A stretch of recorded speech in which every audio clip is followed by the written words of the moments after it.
Rasulullah jadi pemimpin, jadi kepala negara itu untuk apa? Untuk menegakkan hukum-hukum Allah.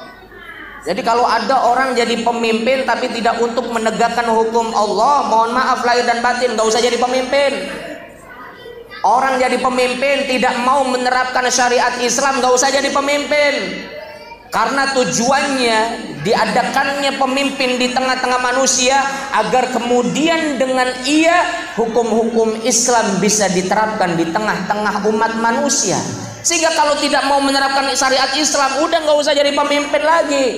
Karena yang namanya pemimpin itu lihirasatid din, liiqamatid din, untuk menjaga agama, untuk menegakkan hukum-hukum agama. Tapi angel Ustaz, kita nerapkan hukum Islam itu susah Ustaz. Kata siapa? Yang susah itu kalau yang menegakkan hukum Islamnya Ustaz. Kalau yang susah itu yang kalau menegakkan hukum Islamnya Ustaz Subandi, Ustaz Endro. Sholat yang nggak sholat nanti dipecut, nggak bisa, justru kena HAM nanti. Tapi kalau yang merintahkan penguasa, yang memerintahkan pemerintah, gampang atau tidak? Gampang atau tidak? Gampang. Pemerintah maksa rakyatnya suruh vaksin aja gampang. Pemerintah maksa rakyatnya suruh pakai masker aja gampang. Yang nggak pakai masker, diapain? Kalau di Jambi diapain? Maksa rakyat suruh pada pakai masker aja bisa. Dengan kebijakannya, dengan tanda tangannya. Seharusnya pemerintah pun bisa memaksa rakyatnya untuk bertakwa kepada Allah Subhanahu wa ta'ala. Saya sebelum berangkat ke sini, saya naik kereta dari Cirebon menuju Gambir, Jakarta. Sebelum itu beberapa hari sebelumnya saya mau beli tiket kereta. Ketika beli tiket kereta, pihak stasiun ngomong harus vaksin booster dulu Pak. Waduh, saya vaksinnya baru 2 kali. Gimana? Nggak bisa Pak, harus vaksin booster. Akhirnya saya tidak mau vaksin booster. Supaya apa? Supaya bisa silaturahim semuanya dengan teman-teman di Jambi ini. Alhamdulillah. Habis setelah saya siap-siap, boarding pass di kereta, siap-siap, ada beberapa orang banyak udah bawa tiket. Pas dilihat baru vaksinnya 2, belum vaksin booster. Pak, tiketnya saya udah punya, tapi Bapak vaksinnya belum booster, baru 2 kali, belum 3 kali, nggak boleh masuk Pak. Tapi saya udah beli tiket banyak Pak, nggak boleh. Lu apa-apaan sih ini Pak? Sudah aturannya seperti ini Mas, nggak boleh Mas.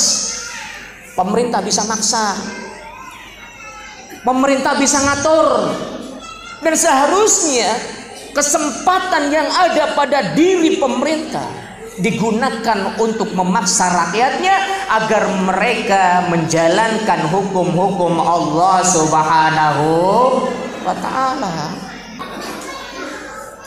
Pemerintah itu mudah, penguasa itu mudah, maka bodohlah orang yang mempunyai kedudukan, mempunyai jabatan, akan tetapi tidak digunakan untuk menegakkan hukum Allah Subhanahu wa ta'ala. Padahal Rasulullah, beliau semasa hidupnya menjadi seorang kepala negara, dan dengan posisinya itu Rasulullah digunakan untuk membumikan hukum-hukum Allah Subhanahu wa ta'ala. Kalau enggak untuk membumikan hukum Allah, lebih baik Rasulullah enggak jadi kepala negara. Rasulullah ketika pertama kali dakwah di Mekah, Rasulullah mendapat penentangan luar biasa dari orang-orang kafir jahiliyah pada saat itu.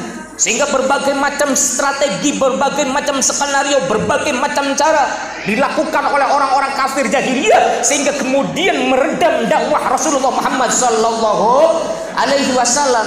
Hingga kemudianlah ada di antara strategi mereka Abu Lahab dan Abu Jahal kemudian menyampaikan kepada paman Nabiullah Muhammad yang bernama Abu Talib, Abu Talib, tolong dong itu bilangin keponakanmu itu, dia itu maunya apa? Kalau dia mau jadi pemimpin di Mekah, saya akan serahkan tampuk kepemimpinan Mekah kepada dia, dengan syarat berhenti dari memperjuangkan agama Islam. Kalau dia mau jadi orang kaya, Saya akan kumpulkan harta dari orang-orang yang ada di Mekah, dan saya akan jadikan Muhammad sebagai orang yang paling kaya di Mekah, dengan syarat berhenti dari memperjuangkan Islam. Kalau dia mau kawin sama perempuan cantik, saya akan cari di Mekah perempuan yang paling cantik, saya akan berikan kepada dia, dengan syarat Muhammad berhenti dari memperjuangkan Islam. Kira-kira Nabi Muhammad nerima atau tidak? Nerima atau tidak? Nabi Muhammad ditawarin perempuan cantik, yang penting berhenti dari mendakwakan Islam, nerima atau tidak? Nabi Muhammad ditawarin kekayaan yang begitu banyak dengan syarat berhenti dari memperjuangkan Islam, diterima atau tidak? Nabi Muhammad ditawarin jadi pemimpin Mekah dengan syarat berhenti dari memperjuangkan Islam, diterima atau tidak? Tidak diterima. Bagi Rasulullah lebih baik nggak jadi pemimpin daripada jadi pemimpin nggak memperjuangkan Islam. Ini prinsip. Jadi kalau ada orang, saya mau mencontoh Rasulullah, jangan hanya tata cara sholatnya, tapi cara memimpinnya pun harus mencontoh Rasulullah Muhammad Sallallahu. Sampai di sini jelas atau tidak? Jelas atau tidak? Paham atau tidak?